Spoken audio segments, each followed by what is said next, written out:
ان سے جو بیگانہ ہو وہ اپنا ہو نہیں سکتا.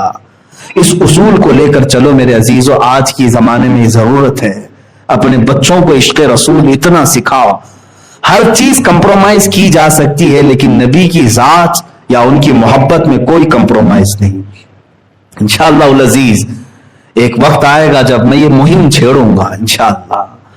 ہم اگرچہ ہندوستان میں رہ رہے ہوں, بھارت میں رہ رہے ہوں, میجورٹی جس کی بھی ہو, لیکن ہم مسلمان یہ قانون پاس کرانے کی ضرور کوشش کریں گے کہ بھارت میں رہتے ہوئے کبھی کوئی حضور پاک کی شان میں گستاخی نہ کرے. ہم اس قانون کے لیے تگ و دو کریں گے. پارلیمنٹ میں تم بہت سارے بل پاس کرتے ہو, اور اگر یہ قانون پاس کرنے کے لیے مجھ جیسوں کی جان کی ضرورت ہے تو میں پیش کرنے کو تیار ہوں.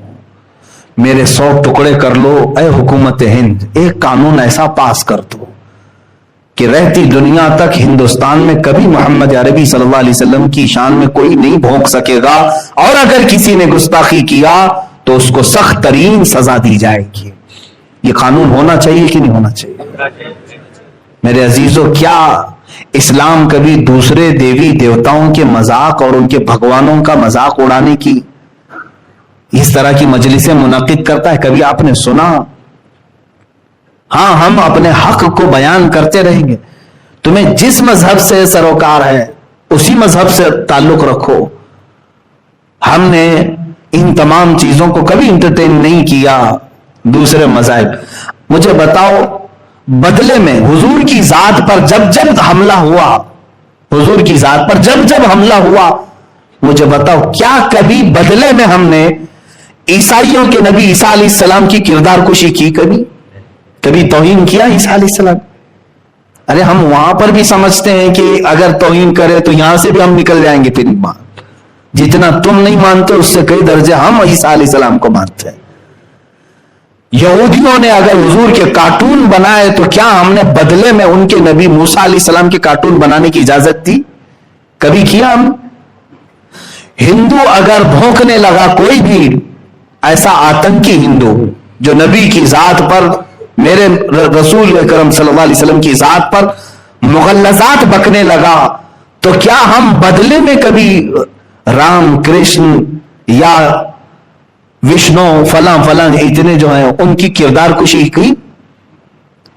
ان کو ننگا کر کے دکھایا کبھی ہم نے ان کو گالیاں دی؟ میرے عزیزو, اسلام ہے ہی نہیں, بلکہ اسلام یہ کہتا ہے لا تسبوا الذین یدعون من دون اللہ. اللہ نے یہاں تک فرمایا تم ان لوگوں کو گالی ہی مت دو جو اللہ کو نہیں مانتے, گالی مت دو. کیا ہوگا؟ فَيَسُبُّ اللَّهَ عَدْوًا بِغَيْرِ عِلْمٍ, اس لیے کہ پھر وہ پلٹ کر کے تمہارے اللہ کو گالیاں دینے لگیں گے. ہم تو شروع کرتے ہی نہیں, کہیں پر شروع کرتے ہی نہیں.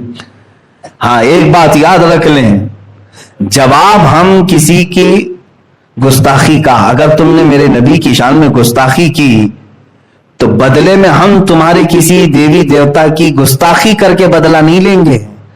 ہمارے انتقام لینے کا طریقہ کچھ اور ہے, وہ انشاءاللہ العزیز وقت بتائے گا, وہ وقت بتائے گا.